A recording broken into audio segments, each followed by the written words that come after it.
Hi students, तो अपने 2 lecture complete हो चुके हैं रेजोनेंस पर। तो आज हम थर्ड लेक्चर कंटिन्यू करते हैं।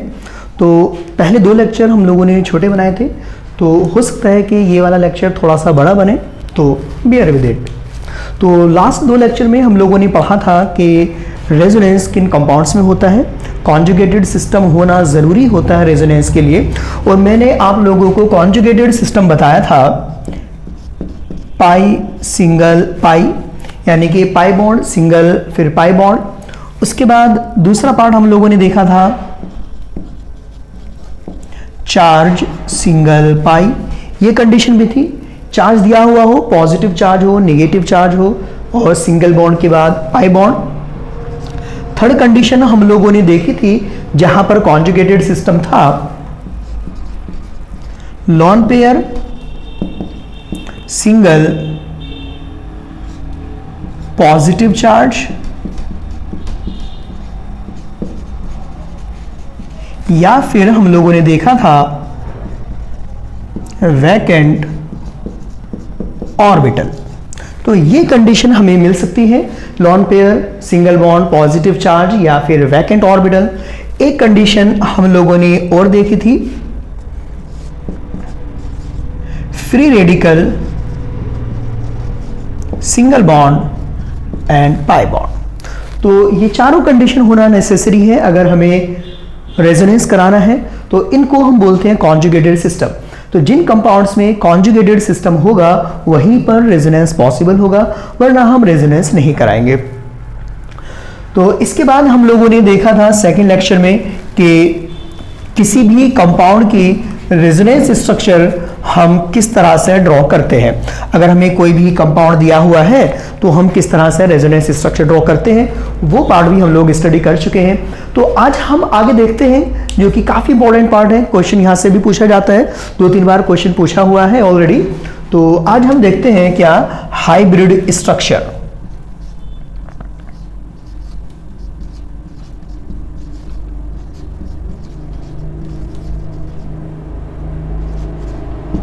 हाइब्रिड स्ट्रक्चर, हाइब्रिड स्ट्रक्चर क्या होती है? आप लोगों ने कंडीशन देखी होगी, पहले हम समझ लेते हैं। हम लोगों ने बेंजीन की स्ट्रक्चर पढ़ी है, और हम लोगों ने जो बेंजीन की स्ट्रक्चर पढ़ी है वो इस तरह की पढ़ी है। मोस्टली जो स्ट्रक्चर पढ़ी है बेंजीन की, हमने इस तरह से पढ़ी है।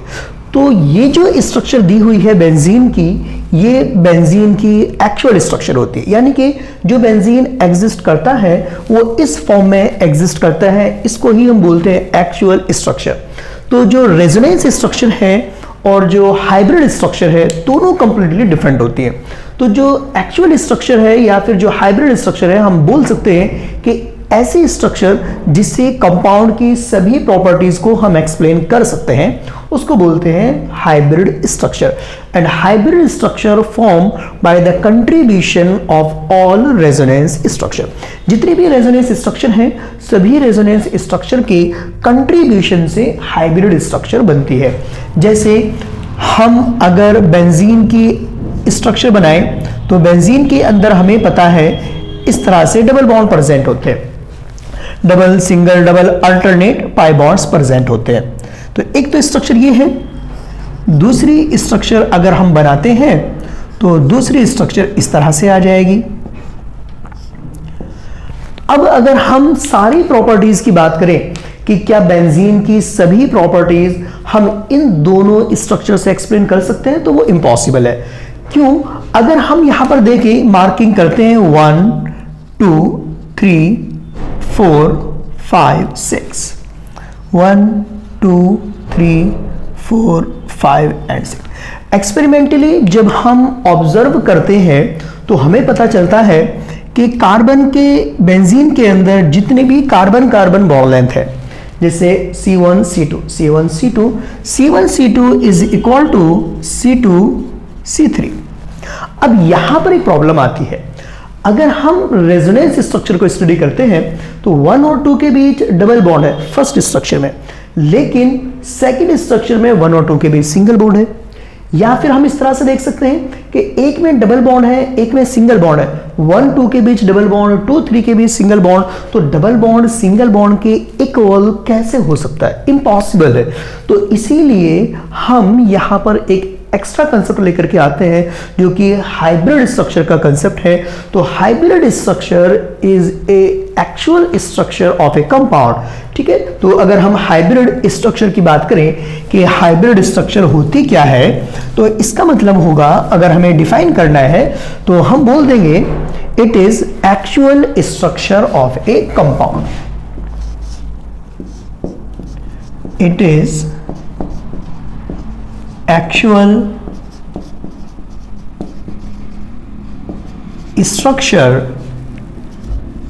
of a compound। Hybrid structure compound की एक्चुअल स्ट्रक्चर होती है। अब बात ये आती है कि अगर एक्चुअल स्ट्रक्चर ये है तो फिर रेजोनेंस स्ट्रक्चर को हम क्यों बना रहे हैं, क्या जरूरत पड़े रेजोनेंस स्ट्रक्चर बनाने की?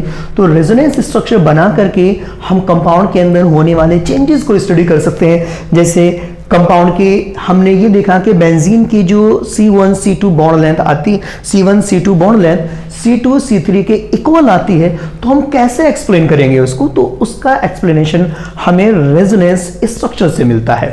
ठीक है, तो हम वन बाय वन यहां पर पॉइंट्स देखते हैं। तो एक इंपॉर्टेंट पॉइंट आता है यहां पर, और इंपॉर्टेंट पॉइंट ये होता है क्या, we can not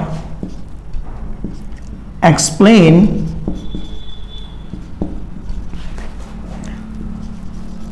all properties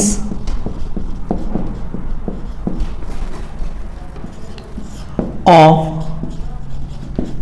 compound by any resonance structure।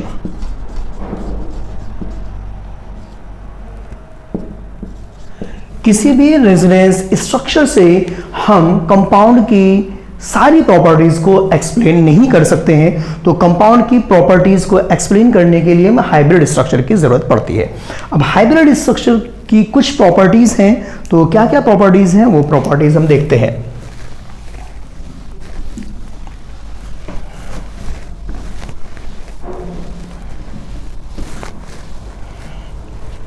पहला पॉइंट आता है स्टेबिलिटी को लेकर के।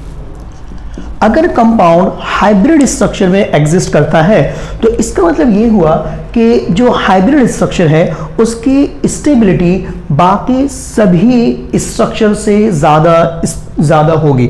जितने भी इसकी रेजोनेंस स्ट्रक्चर हम बना रहे हैं उन सभी से ज़्यादा स्टेबल है हाइब्रिड स्ट्रक्चर, इसीलिए कंपाउंड इसके अंदर एग्जिस्ट कर रहा है। ठीक है, तो पहला पॉइंट हम यहां पर यही लिखेंगे, क्या hybrid structure is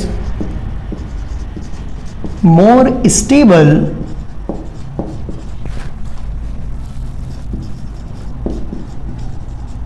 compared to any other resonance structure।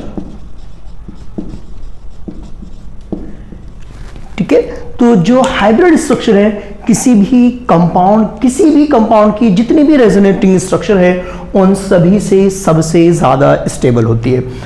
तो यहां पर एक पॉइंट का हमें और ध्यान रखना है कि कभी कभी क्वेश्चन एनर्जी से रिलेटेड भी पूछा जा सकता है कि किसी कंपाउंड की एनर्जी, पोटेंशियल एनर्जी स्पेशली, और स्टेबिलिटी का क्या रिलेशन आता है। तो पोटेंशियल एनर्जी जितनी कम होगी स्टेबिलिटी कंपाउंड की उतनी ज्यादा होगी। तो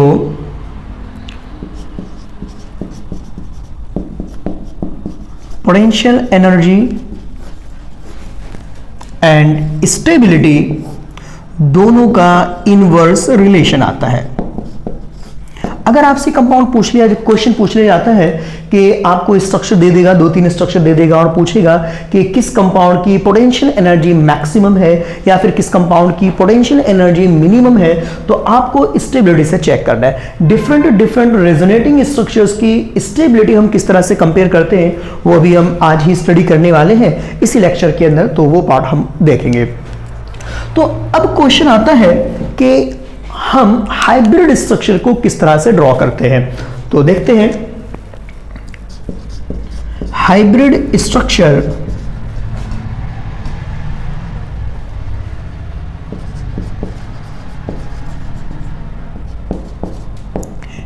is formed by the contribution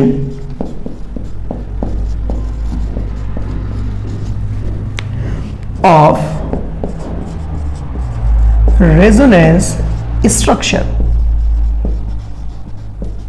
तो जो हाइब्रिड स्ट्रक्चर है, हाइब्रिड स्ट्रक्चर हम किस तरह से बनाएंगे, जो रेजोनेंस स्ट्रक्चर हमने बनाई है उन रेजोनेंस स्ट्रक्चर के कंट्रीब्यूशन से ही हम हाइब्रिड स्ट्रक्चर बनाते हैं। तो अभी एक एग्जांपल से देखते हैं कि किस तरह से हम इसकी कंट्रीब्यूशन से स्ट्रक्चर बनाएंगे।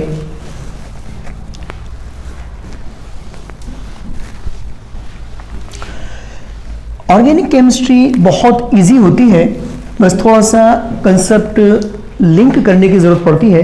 अगर आप कंसेप्ट लिंक करना सीख जाते हो तो इससे इजी आपको कोई सब्जेक्ट नहीं लगने वाला है। तो हम यहां पर देखते हैं दूसरा कंपाउंड, एक कंपाउंड लेते हैं बेंजीन। एक बेंजीन की स्ट्रक्चर ये है, दूसरी बेंजीन की जो स्ट्रक्चर हम बनाते हैं वो ये स्ट्रक्चर है।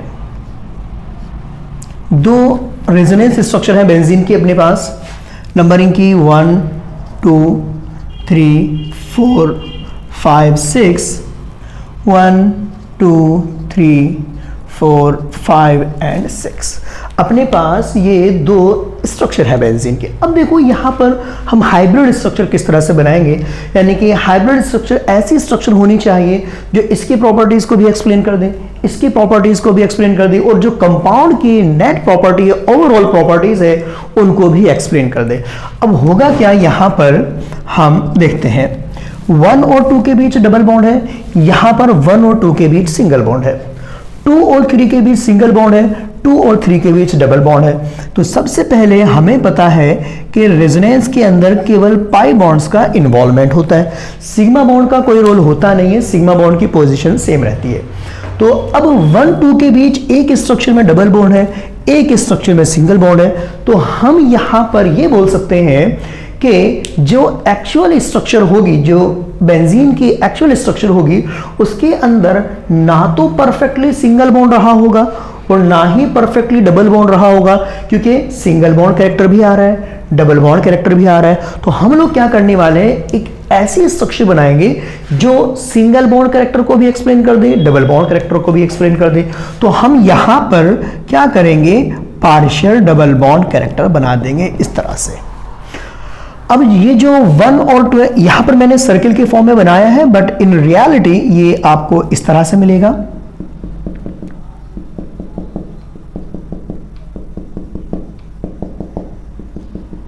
इस तरह से मिलता है। तो इसको जल्दबाजी में शॉर्ट में सर्किल ही बना देते हैं पूरा।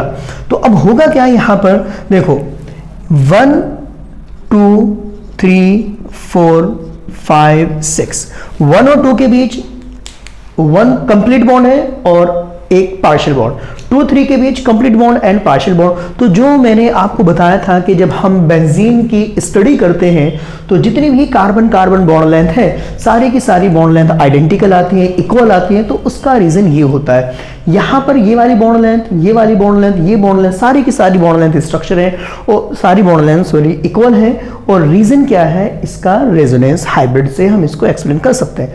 तो जो रेजोनेंस स्ट्रक्चर बनकर के आती है, आइडेंटिकल रेजोनेंस स्ट्रक्चर है, तो हाइब्रिड स्ट्रक्चर ये बन गया। अब हमारे पास एक प्रॉब्लम आ सकती है अपने लिए, क्या प्रॉब्लम ये हो सकती है कि जो रेजोनेंस स्ट्रक्चर बन रही है, जरूरी नहीं है कि रेजोनेंस स्ट्रक्चर हमेशा इक्वल बने।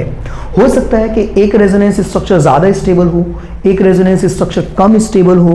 तो डिफरेंट स्टेबिलिटी की रेजोनेंस स्ट्रक्चर का अगर हमें कंट्रीब्यूशन लेना है तो किस तरह से लेंगे, उस टाइम पर कैसे हम रेजोनेंस स्ट्रक्चर बनाएंगे, वो पॉइंट देखते हैं। तो अगर आपको डिफरेंट स्टेबिलिटी की रेजोनेंस स्ट्रक्चर दी हुई है तो उनका कंट्रीब्यूशन भी डिफरेंट आता है। तो हम यहां पर नेक्स्ट पॉइंट लिखते हैं, ऑल रेजोनेंस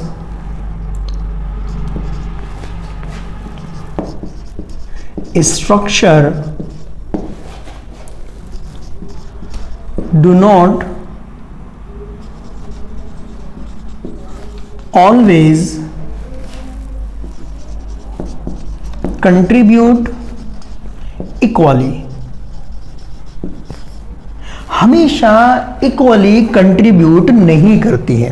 जो रेजोनेंस स्ट्रक्चर है जरूरी नहीं है कि उनका कंट्रीब्यूशन हमेशा इक्वल हो, ठीक है। तो कब इक्वल कंट्रीब्यूट करेंगी, कब इक्वल कंट्रीब्यूट नहीं करेंगी, वो डिपेंड करता है रेजोनेंस स्ट्रक्चर के ऊपर। कौन सी स्ट्रक्चर हमेशा इक्वल कंट्रीब्यूट करेंगी? Identical resonance structure contribute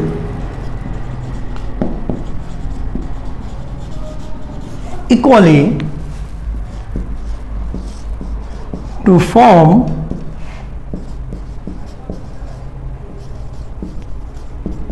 a resonance hybrid, ठीक है। तो जो इक्वल रेजोनेटिंग स्ट्रक्चर है उनका कंट्रीब्यूशन भी इक्वल होगा।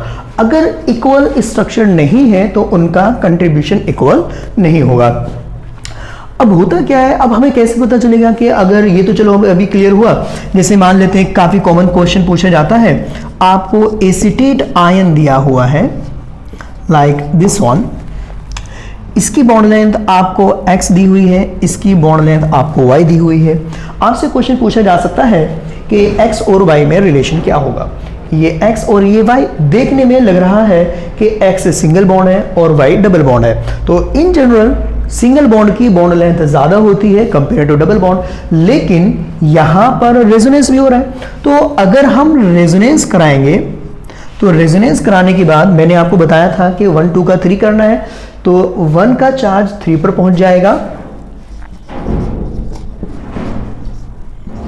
तो यहां पर ये चार्ज आ गया और ये आ गया डबल बॉन्ड।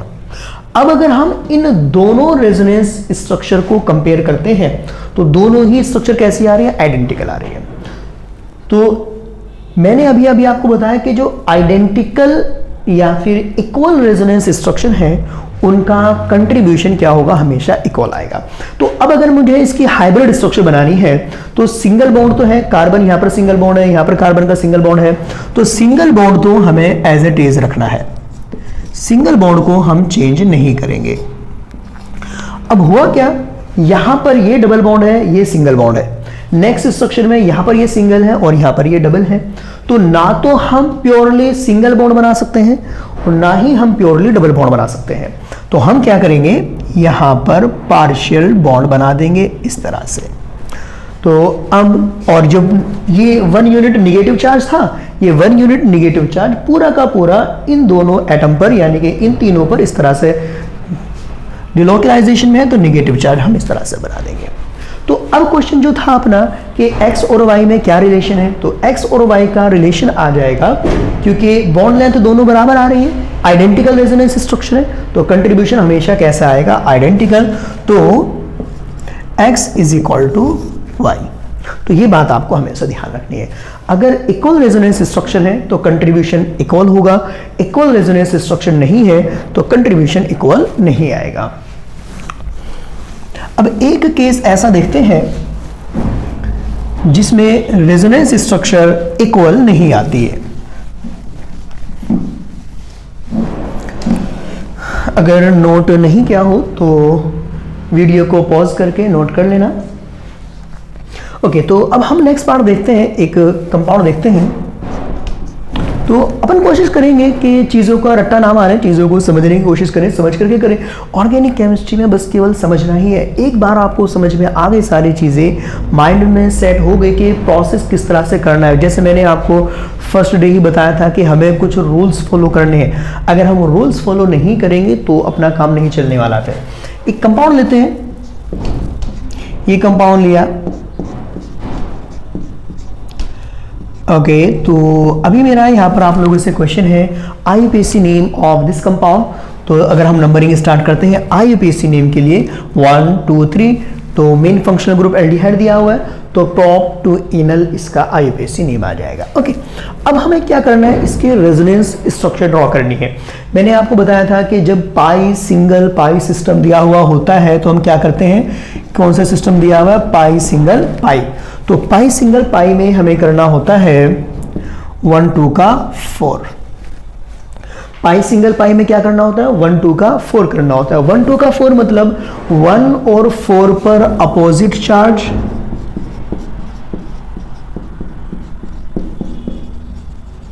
यहां पर हमें क्या करना होगा, 1 और 4 पर अपोजिट चार्ज एंड 2 3 पर पाई बॉन्ड। 1 4 पर हमेशा अपोजिट चार्ज, 2 3 पर पाई बॉन्ड। अगर यहां पर डिफरेंट एटम दिए हुए हैं तो जो निगेटिव चार्ज आएगा वो ज्यादा En वाले एटम पर आएगा। En किसका ज्यादा है, ऑक्सीजन का En ज्यादा है, कार्बन का En कम है। तो हम सीधा यहां पर रेजोनेंस स्ट्रक्चर ड्रॉ करते हैं। तो अभी हमने, अगर मैं एरो से ड्रॉ करता हूं, एरो बनाता हूं, तो एरो इस तरह से आ जाएंगे। तो ये पाई बॉन्ड इधर शिफ्ट हुआ, उसके बाद ऑक्सीजन का पाई बॉन्ड उधर शिफ्ट हो जाएगा। तो ये कंडीशन आ जाएगी। जो रेजोनेंस स्ट्रक्चर है ये रेजोनेंस स्ट्रक्चर बनकर के आ गई। तो अगर मैं इसको यहाँ पर 1 रेजोनेंस फर्स्ट स्ट्रक्चर कंसिडर करता हूँ और ये सेकंड स्ट्रक्चर है, एक स्ट्रक्चर में और भी बना सकता हूँ जो कि ऑलमोस्ट इम्पॉसिबल है कि एग्जिस्ट करना, बट अपन बना सकते हैं क्योंकि अपन को क्या कराना है, केवल पाई बॉन्ड को डिलोकलाइज कराना है और पाई बॉन्ड हम डिलोकलाइज करा सकते हैं। तो मान लेते हैं कि एक स्ट्रक्चर हमने अपोजिट डायरेक्शन में पाई बॉन्ड्स को शिफ्ट करा दिया। अभी हमने टुवर्ड्स ऑक्सीजन शिफ्ट कराया, लेकिन हम क्या कर रहे हैं, एक स्ट्रक्चर और बना रहे हैं जिसमें शिफ्टिंग मैंने करा दी किस डायरेक्शन में, अपोजिट डायरेक्शन में।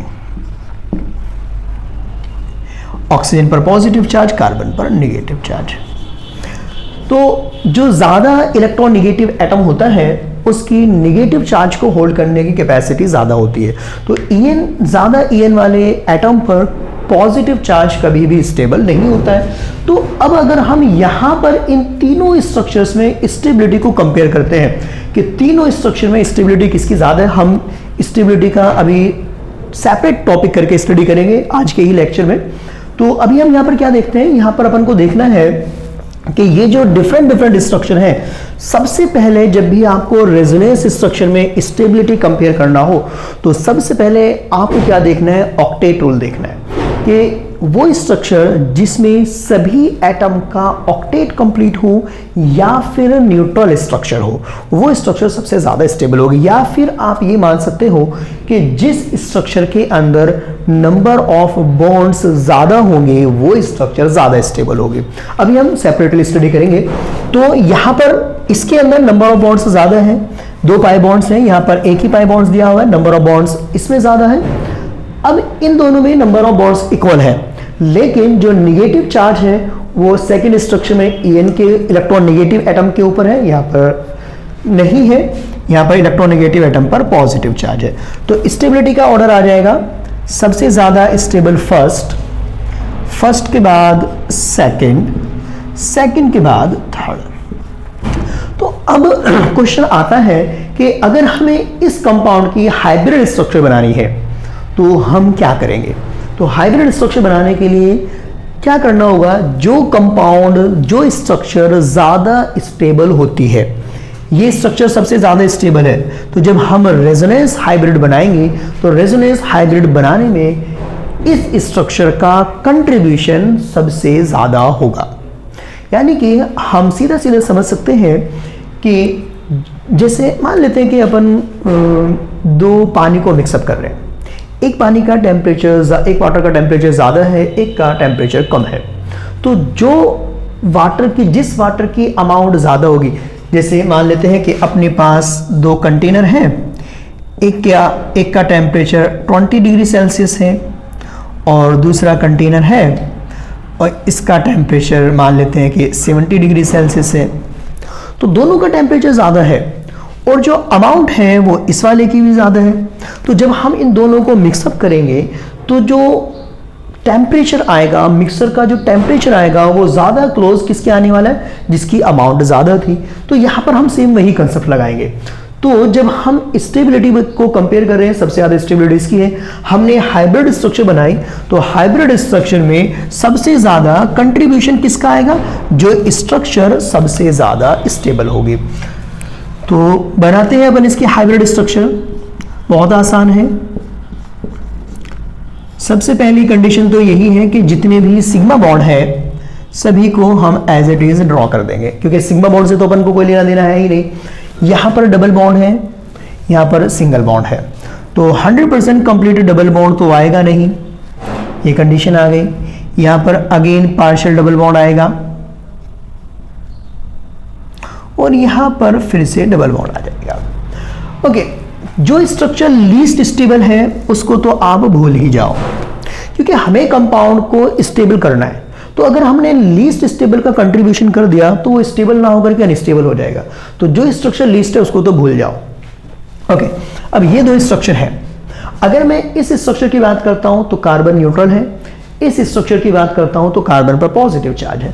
तो मैं क्या करूंगा, यहां पर ना तो कंप्लीट पॉजिटिव चार्ज बना सकता हूं और ना ही मैं इसको न्यूट्रल छोड़ सकता हूं। तो मैंने क्या किया, पार्शियल पॉजिटिव और ऑक्सीजन पर पार्शियल नेगेटिव। तो इस तरह से किसी भी कंपाउंड की हम हाइब्रिड स्ट्रक्चर बना सकते हैं। तो अभी जो हम स्टेबिलिटी की बात कर रहे थे, तो अब हम स्टेबिलिटी चेक करते हैं डिफरेंट कंपाउंड्स की।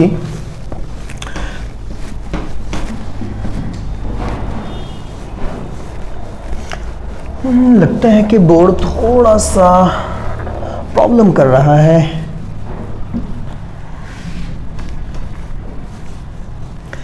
ओके, तो नेक्स्ट टॉपिक अपन स्टार्ट करते हैं। Stability of resonance structure. तो अभी जो अपन कंपेयर करेंगे, आज जो रेजोनेंस स्ट्रक्चर है उनकी स्टेबिलिटी को कंपेयर करेंगे। यहां से भी काफी कॉमन क्वेश्चन पूछा जाता है। आपको डिफरेंट रेजोनेंस स्ट्रक्चर दी हुई होंगी और आपको बोला जाएगा कि arrange these structure in decreasing order of stability, इस तरह का क्वेश्चन आपसे पूछा जाएगा। तो सबसे पहले हमें क्या चेक करना है, हमें ये चेक करना है जब हम रेजोनेंस स्ट्रक्चर बनाएंगे तो हमें सबसे पहले ध्यान रखना है कि स्ट्रक्चर न्यूट्रल है या फिर नहीं है। तो जो न्यूट्रल स्ट्रक्चर है, neutral structure is always more stable then charged structure. ठीक है, यानी कि ऐसी स्ट्रक्चर जिसमें एटम के ऊपर चार्ज प्रेजेंट है और एक स्ट्रक्चर जिसमें सभी एटम पर चार्ज जीरो है। तो जिस स्ट्रक्चर में सभी एटम पर चार्ज जीरो होता है वो स्ट्रक्चर हमेशा सबसे ज्यादा स्टेबल आएगी। ठीक है, ध्यान रखने वाला पॉइंट आपको। तो हम यहां पर ये पॉइंट देखते हैं। सबसे पहला पॉइंट देखते हैं, स्ट्रक्चर इन विच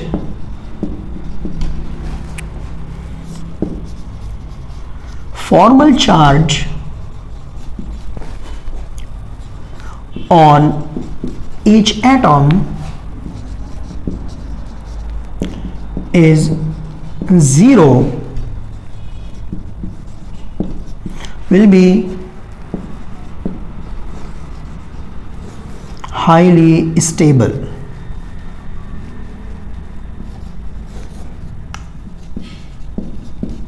या फिर अगर आपको दो ही स्ट्रक्चर दी हुई है तो आप बोल सकते हो मोर स्टेबल। ओके, तो ये पॉइंट अपना यहां पर क्लियर हो। एक एग्जांपल देखते हैं, विदाउट एग्जांपल तो कुछ मतलब ही नहीं है। तो एक आसान सा एग्जांपल है। तो एग्जांपल आपको दिया हुआ है ये कंपाउंड। तो इस कंपाउंड का नाम तो आप लोगों को पता ही होगा बेटा। तो इस कंपाउंड का नाम है विनाइल क्लोराइड, नाम सुना होगा। तो विनाइल क्लोराइड यूज होता है किसके अंदर, पॉलीमर बनाने में। कौन सा पॉलीमर, पॉली विनाइल क्लोराइड। ठीक है, पीवीसी जिसको अपन शॉर्ट फॉर्म में बोलते हैं। तो बहुत ही ज़्यादा इसका यूज़ होता है पॉलीमर का, पीवीसी का। आपको पता होगा पाइप वगैरह बनाने में बहुत यूज़ होता है। व्हाटएवर। ओके, ये कंपाउंड दिया हुआ है। तो क्लोरीन के ऊपर लॉन पेयर प्रेजेंट है। हमने रेजोनेंस स्ट्रक्चर अगर हम इसकी ड्रॉ करते हैं तो रेजोनेंस स्ट्रक्चर आ जाएगी। क्या आएगी रेजोनेंस स्ट्रक्चर, यानी कि जो चार्ज है वो कहाँ जाएगा, 1 से 3 पर शिफ्ट हो जाएगा। तो जो चार्ज है 1 से 3 पर शिफ्ट हुआ, स्ट्रक्चर इस तरह की आ गई, इसके ऊपर पॉजिटिव और इसके ऊपर नेगेटिव चार्ज। तो अभी अपन यहाँ पर देखते हैं ये दो स्ट्रक्चर हैं, दोनों को अगर अपन कंपेयर करें 1 और 2, दोनों ही स्ट्रक्चर में ऑक्टेट पूरा है।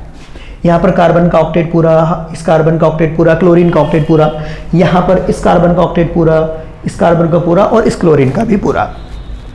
तो अभी अपन को क्या करना है, इन दोनों में स्टेबिलिटी को कंपेयर करना है। तो मैंने अभी पॉइंट क्या बोला कि जिस स्ट्रक्चर में सभी एटम पर फॉर्मल चार्ज 0 होगा वो स्ट्रक्चर सबसे ज्यादा स्टेबल होगी। तो इसमें सभी एटम पर चार्ज 0, तो stability order first greater than second. ठीक है, तो ये पॉइंट आपको ध्यान रखना है। तो सबसे पहले अपन क्या चेक करेंगे कि सभी स्ट्रक्चर में क्या होना चाहिए, जिस एटम पर चार्ज 0 होगा, ईच एटम न्यूट्रल होगा, वो स्ट्रक्चर सबसे ज्यादा स्टेबल होगी। ओके, नेक्स्ट पॉइंट देखते हैं। नेक्स्ट पॉइंट काफी इजी है। जब एक बात का ध्यान रखना, जो गलती होती है एग्जाम में, मैं आपको अभी पॉइंट्स बोल रहा हूं, एक सीक्वेंस में पॉइंट्स लिखा रहा हूं। अगर आपको क्वेश्चन दिया जाएगा तो उस क्वेश्चन के अंदर आपको इसी सीक्वेंस में पॉइंट्स यूज करने हैं। ऐसा नहीं है कि जो पॉइंट्स आपको सबसे लास्ट में चेक करना है आप उस पॉइंट को पहले अप्लाई करके बैठ जाओ, ऐसा नहीं करना है। अगर ऐसा कर दिया तो फिर इतनी मेहनत करने का, बार बार समझाने का कोई मतलब नहीं है। आपको बार बार बोला जा रहा है कि सबसे पहले इस पॉइंट को चेक करो, सबसे पहले चेक करो ईच एटम पर चार्ज 0 है या फिर नहीं है। उसके बाद जो सेकंड पॉइंट हमें चेक करना है, सेकंड पॉइंट हमें चेक करना है, हमेशा ध्यान रखना यहाँ पर गलती होगी इस वाले पॉइंट के अंदर।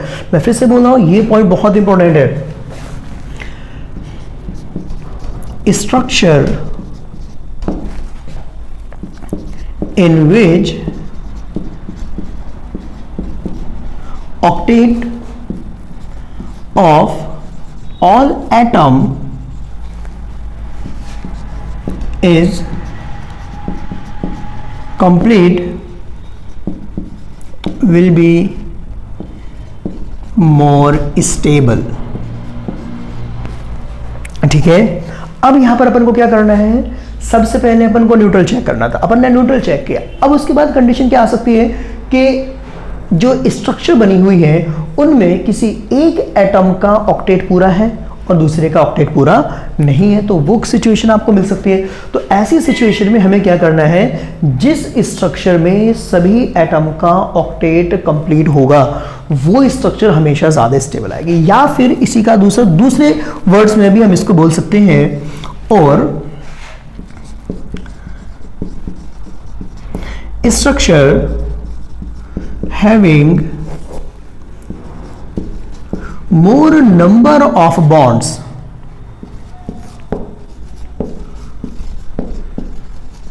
will be more stable। ठीक है, तो जिस स्ट्रक्चर के अंदर नंबर ऑफ बॉन्ड्स ज्यादा होंगे वो स्ट्रक्चर भी सेम ही चीज है। तो अब यहां पर गलती क्या होगी, इसको छाप लो जल्दी से, और अगर मैं इसको रफ कर रहा हूं, वीडियो पॉज करो और छापो। तो अब अपन को क्या करना है, यहां पर इसमें जो गलती होती है वो गलती मैं आपको बता दे रहा हूं कि इस पॉइंट्स को अप्लाई करने में गलती कहां पर होती है।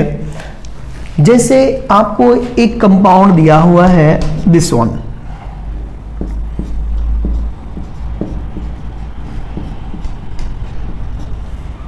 ऑक्सीजन पर लॉन पेयर है, 2 लॉन पेयर, कार्बन के ऊपर पॉजिटिव चार्ज। मैंने इसकी रेजोनेंस स्ट्रक्चर ड्रॉ की। अगर मैं इसकी रेजोनेंस स्ट्रक्चर ड्रॉ करता हूं तो रेजोनेंस स्ट्रक्चर ड्रॉ करने पर ऑक्सीजन का लॉन पेयर इधर शिफ्ट हो जाएगा। अपन लोगों ने कॉन्जुगेटेड सिस्टम देखा था, लॉन पेयर सिंगल पॉजिटिव या फिर lone pair single vacant orbital, तो हमने इसको शिफ्ट करा दिया तो ये स्ट्रक्चर बन गई। अब प्रॉब्लम क्या आती है, यहां पर मैं प्रॉब्लम बताता हूं। अगर आपसे पूछा जाए कि ए और बी इन दोनों में ज्यादा स्टेबल स्ट्रक्चर कौन सी है, तो अपना आंसर आता है हमेशा first one is more stable then second, और ये आंसर रॉन्ग होता है। क्यों रॉन्ग होता है, क्योंकि यहां पर हम क्या कंसेप्ट लगाते हैं, जो उल्टा कंसेप्ट लगाते हैं वो बताता हूं पहले। अपन लोग कंसेप्ट लगाते हैं कि ऑक्सीजन की इलेक्ट्रोनेगेटिविटी ज़्यादा है, ऑक्सीजन पर पॉजिटिव चार्ज स्टेबल नहीं होगा, कार्बन पर पॉजिटिव चार्ज स्टेबल होगा। बिल्कुल सही बात है, ये कंडीशन सही है, लेकिन ये कंडीशन तब एप्लीकेबल है जब ऑक्टेट को कंपेयर ना किया जा रहा हो, यानी कि या तो कार्बन का भी ऑक्टेट पूरा हो, ऑक्सीजन का भी पूरा हो, तब आप ये कंडीशन चेक कर सकते हो। मान लेते हैं कि एक स्ट्रक्चर में कार्बन पर नेगेटिव चार्ज है, दूसरे में ऑक्सीजन पर नेगेटिव चार्ज है, तो ऑक्सीजन वाला नेगेटिव चार्ज ज्यादा स्टेबल होगा। लेकिन यहां पर सीधा सीधा ऑक्टेट, कार्बन का ऑक्टेट इनकम्प्लीट दिख रहा है, तो हम यहां पर ऑक्टेट वाला कंसेप्ट लगाएंगे कि जिस स्ट्रक्चर में ऑक्टेट कंप्लीट होगा वो स्ट्रक्चर ज्यादा स्थित। यहां पर सारे एटम का ऑक्टेट कंप्लीट है, यहां पर इनकम्प्लीट है कार्बन का। या फिर जो दूसरा पॉइंट मैंने आपको बोला था कि जिस स्ट्रक्चर में ज्यादा नंबर ऑफ पाई बॉन्ड, ज्यादा नंबर ऑफ बॉन्ड्स प्रेजेंट होंगे वो स्ट्रक्चर ज्यादा स्टेबल होगी। तो इस स्ट्रक्चर के अंदर नंबर ऑफ बॉन्ड्स ज्यादा है तो ये स्ट्रक्चर ज्यादा स्टेबल। तो क्या आ गया, बी ग्रेटर देन ए। इस तरह से करना है आपको, याद रहेगा। ओके, तो आगे बढ़ते हैं।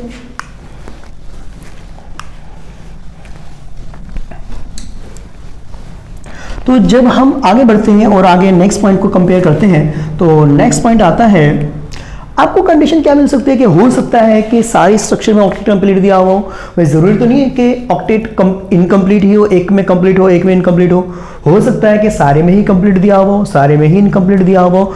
तो तब हम क्या कंडीशन अप्लाई करेंगे, तब हमें ध्यान रखना है क्या, नेगेटिव charge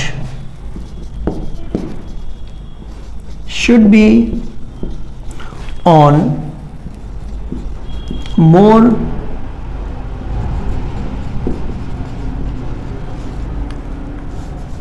okay, इधर लिख लेते हैं, negative charge should be on more electro negative atom and positive charge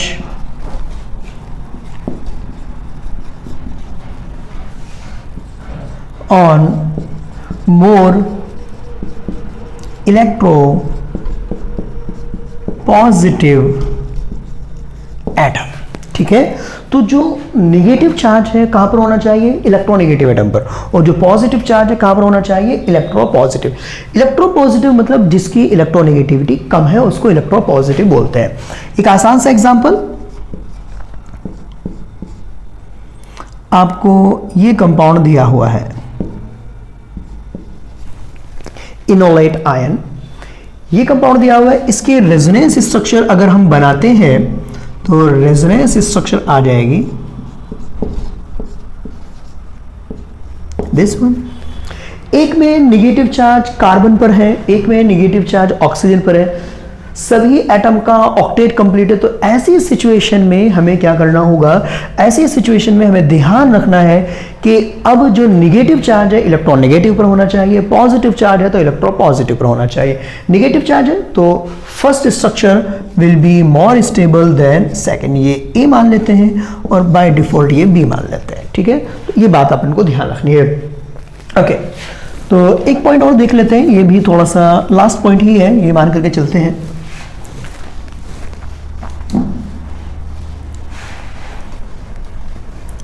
तो एक पॉइंट और बचता है, कभी कभी इस पर बेस्ड क्वेश्चन पूछ लिया जाता है, हालांकि इतना ज़्यादा इंपॉर्टेंट तो है नहीं ये वाला पॉइंट, बट फिर भी कभी कभी क्वेश्चन आ जाता है। तो नेक्स्ट पार्ट क्या आता है, stability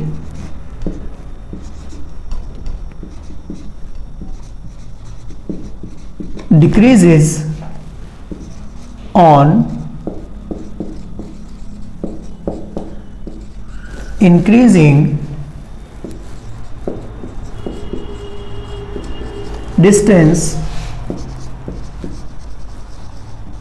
between two opposite charge। अगर आपको टू अपोजिट चार्जेस दिए हुए हैं और आप उनके बीच की डिस्टेंस को इंक्रीज कर रहे हो तो भैया ध्यान रखना स्टेबिलिटी डिक्रीज होगी। अब स्टेबिलिटी कैसे डिक्रीज होगी वो पॉइंट देखते हैं। मान लेते हैं कि हमें दिया हुआ है फिनॉल,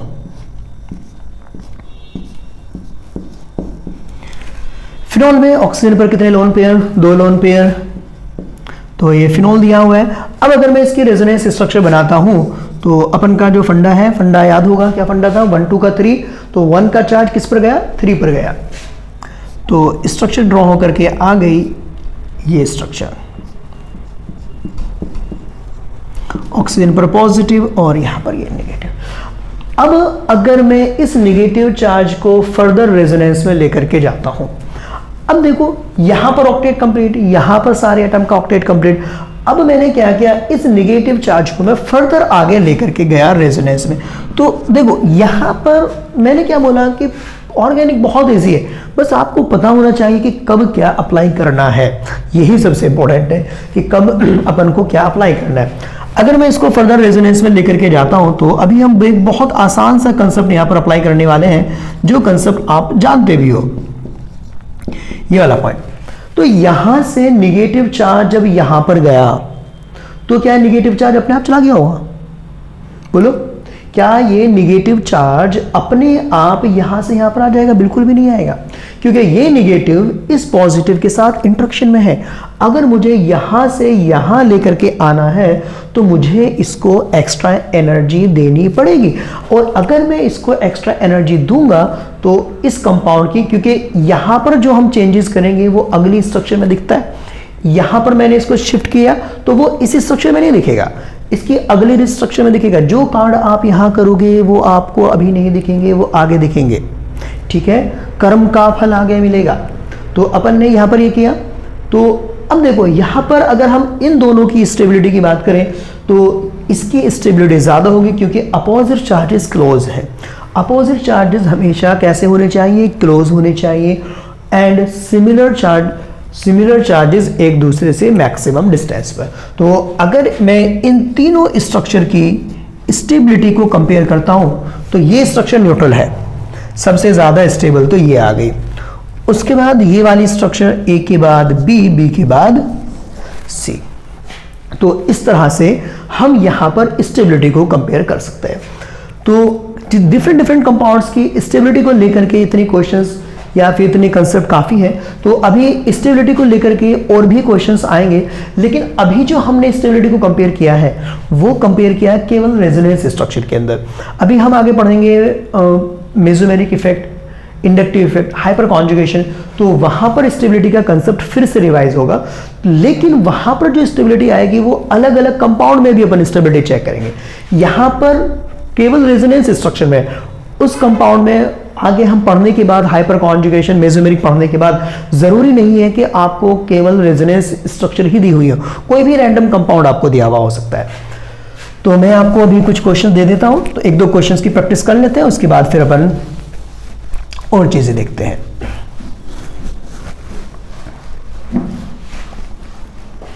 एक एग्जांपल देखते हैं स्टेबिलिटी का, मान लेते हैं ये काफी कॉमन एग्जांपल है, एसाइलियम आयन,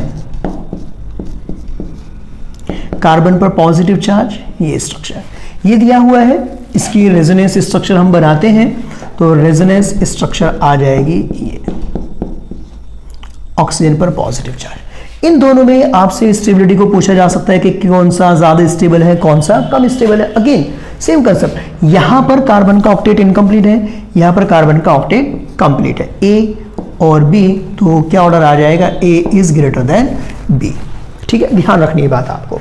नेक्स्ट पॉइंट देखते हैं, N double bond O and इस ऑक्सीजन पर, नाइट्रोजन पर नेगेटिव चार्ज। दूसरी स्ट्रक्चर अब बना सकते हैं अपन इसकी, दूसरी स्ट्रक्चर अगर हम बनाते हैं तो एन ट्रिपल बॉन्ड नाइट्रोजन पर पॉजिटिव चार्ज होगा सेंट्रल एटम पर, and this one.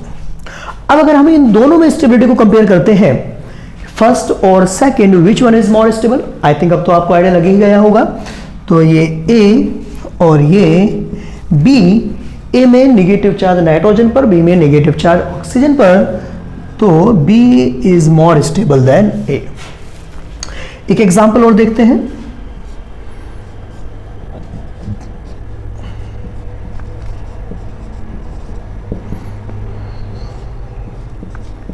This one, ये स्ट्रक्चर गिवन है आपको, रेजोनेंस स्ट्रक्चर बनाते हैं।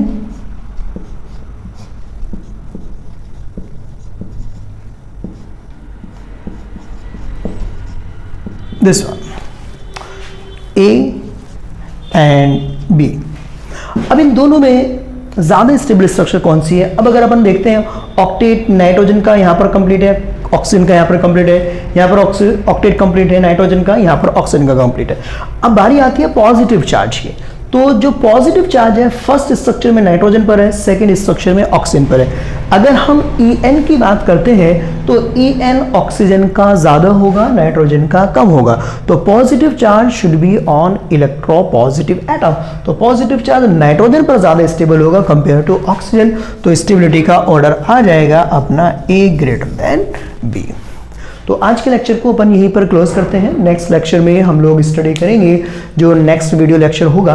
तो नेक्स्ट वीडियो लेक्चर में हम लोग स्टडी करेंगे mesomeric effect, one of the most important effect, जो कि रेजोनेंस का ही पार्ट है।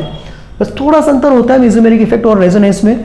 जैसे हमने रेजोनेंस में अभी तक केवल डिलोकलाइजेशन पढ़ा है कि डिलोकलाइजेशन किधर हो रहा है। हम लोगों ने ये नहीं पढ़ा कि डिलोकलाइजेशन किस डायरेक्शन से किस डायरेक्शन में हो रहा है। डायरेक्शन को इंपॉर्टेंस नहीं दी थी। लेकिन जो मेसोमेरिक इफेक्ट होगा, मेसोमेरिक इफेक्ट में हम डायरेक्शन को इंपॉर्टेंस देंगे। डायरेक्शन बहुत ही ज्यादा इंपॉर्टेंट रहेगी कि कौन अपने लोन पेयर को डोनेट कर रहा है, कौन अपने लोन पेयर को एक्सेप्ट कर रहा है। यही बहुत ज्यादा इंपॉर्टेंट और यही मेसोमेरिक है। आपको एक्स्ट्रा कुछ भी नहीं करना है, बस आपको ध्यान रखना है कि रेजोनेंस की कंडीशंस कौन कौन सी होती है, वही आपको ध्यान रखना है बस। तो well, thank you, like and subscribe.